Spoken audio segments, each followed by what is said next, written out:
उद्धव ठाकरे ने हिंदुत्व की विचारधारा छोड़ दी है।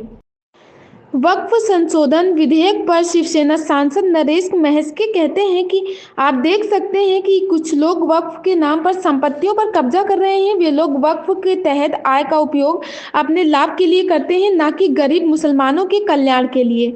वे लोग वक्फ के तहत विभिन्न मंदिरों और स्मारकों की भूमि का दावा करते हैं। इसमें संशोधन किया जाना चाहिए। यह गरीब मुसलमानों के कल्याण के लिए होना चाहिए। शिवसेना यूबीटी नेता ने शिवसेना में शामिल होने पर वे कहते हैं कि शिवसेना यूबीटी के नेताओं को अब पता चल गया है कि उद्धव ठाकरे ने हिंदुत्व की विचारधारा छोड़ दी है। कांग्रेस का समर्थन कर रहे हैं, जिनका बाबा साहेब ठाकरे ने विरोध किया था। शिव सैनिकों को यह बात बर्दाश्त नहीं, इसलिए वे उन्हें छोड़कर एकनाथ शिंदे के नेतृत्व में शिवसेना में शामिल हो रहे हैं। ये आप भी मेंबर हैं और कल्याण बैनर्जी से जब बात की गई तो उन्होंने कहा कि बेसेंट नोट्स जो है वो तो ऐड हो गए हैं, उसको लेकर भले वो सेटिस्फाइड है, लेकिन उनका लगातार ये कहना है कि ये जो बिल है ये पूरी तरीके से अनकॉन्स्टिट्यूशनल है और अभी भी हम यही बात कर रहे हैं। देखो, ये कायदा ही अनकॉन्स्टिट्यूशनल है। ये संविधान में ये कायदा जब डॉक्टर बाबा साहेब अम्बेडकर जी ने संविधान बनाया उसमें तो ये कायदा इंक्लूड नहीं है। फिर ये संविधानात्मक थोड़ा है कायदा। और वक्फ का मतलब क्या होता है? जो अल्लाह को प्यारी चीज़ है, मेरी जो प्यारी चीज़ है वो अल्लाह को दान करने की। वो किसके लिए दान करने की? अच्छे कामों के लिए।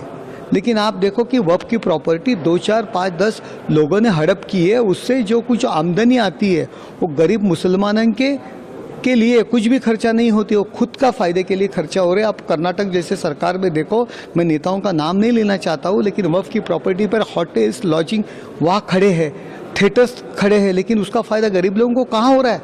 कौन सी ऐसी प्रॉपर्टी है जैसे गरीबों के लिए अस्पताल की है, वो कुछ स्कूल निकाले है? कुछ भी नहीं।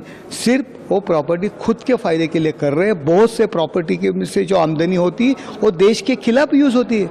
कोई भी रात को उठेगा और बोलेगा ये प्रॉपर्टी हमारी वक्फ की है। जो दूसरे कास्ट के, जो दूसरे धर्म के लोग हैं, उनके प्रॉपर्टी पे आप अपना हक बताते हैं और उसकी सुनवाई कोर्ट में नहीं होगी, उसकी कार्रवाई जो जांच है वो कलेक्टर नहीं करेगा। ये कौन सा कायदा है? ये भारत देश है, ये डेमोक्रेटिक देश है। ऐसा यहाँ नहीं चलने वाला। करोड़ों की प्रॉपर्टी, देश की जो प्रॉपर्टी उससे ज़्यादा इनकी प्रॉपर्टी। अगर सब आगे आने वाले इसमें क्या होएगा? अपने देश में भी हक बताएंगे। अरे देश के जो जुने पुराने मंदिर है, ताजमहल जैसी चीज़ें, इंडिया गेट जैसी चीज़ें, उस पर वो लोग बोलते हैं कि हमारी प्रॉपर्टी है। ये गलत है। इसमें सुधारना होना चाहिए और उसका वो प्रॉपर्टी का फ़ायदा गरीब लोगों के लिए, गरीब मुस्लिम लोगों के लिए, गरीब माइनॉरिटीज़ लोगों के लिए होना चाहिए। महाराष्ट्र में क्या चल रहा है? जिस तरीके की तरफ चल रहा है, एकनाथ शिंदे जी कह रहे हैं कि शोले फिल्म के जेलर की तरह उद्धव ठाकरे को, और ये भी खबर है कि वाटा के कई जो एमपी हैं वो तैयार है आने के लिए। देखो, जब शिवसेना स्प्लिट हो गई तब एकनाथ शिंदे जी के नेतृत्व में बहुत से लोग आए, लेकिन बाला साहेब ठाकरे जी का लड़का करके उद्धव जी के साथ एक सहानुभूति के लिए रोना धोना उनका चालू था। बहुत से लोग उनके साथ रहे, लेकिन उनको अभी मालूम पड़ा कि उद्धव ठाकरे, जिस बाला साहब ठाकरे जी ने कांग्रेस को विरोध किया था, जिस बाला साहेब ठाकरे का जो मूल मंत्र था, मूल विचार था हिंदुत्व का, ये तो उद्धव जी ने छोड़ दिया है। ये तो कांग्रेस के साथ बैठ रहे हैं, सोनिया गांधी के पैर पड़ रहा है। ये बातें शिवसैनिक बर्दाश्त नहीं कर सकते, इसीलिए शिवसैनिक उनको छोड़ रहे हैं। अगर शिवसैनिक नीचे नहीं रहेंगे, कार्यकर्ता नहीं रहेंगे, तो नेता लोग कैसे उनके साथ रहेंगे? क्योंकि उनको भी आगे फ्यूचर है, उनको भी आगे इलेक्शन लड़ना है, उनको भी पॉलिटिक्स में रहना है।